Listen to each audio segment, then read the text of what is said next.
Let's talk about anger for a moment.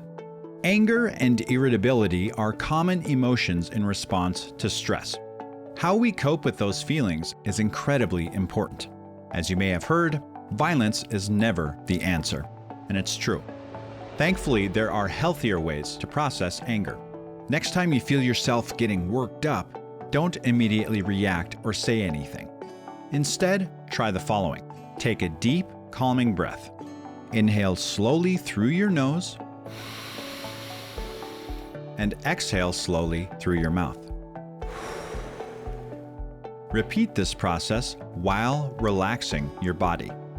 This technique is proven to help calm the mind and body and can be useful even in the most tense of situations.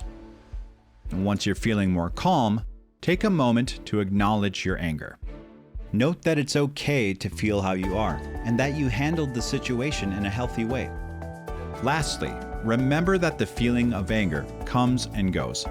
Focus on a healthy routine consisting of a balanced diet, regular physical activity, and plenty of sleep, as each helps regulate emotions and stress. If your anger becomes overwhelming or feels unmanageable, it's okay. There's no shame in talking about it with your healthcare provider. They're here to help.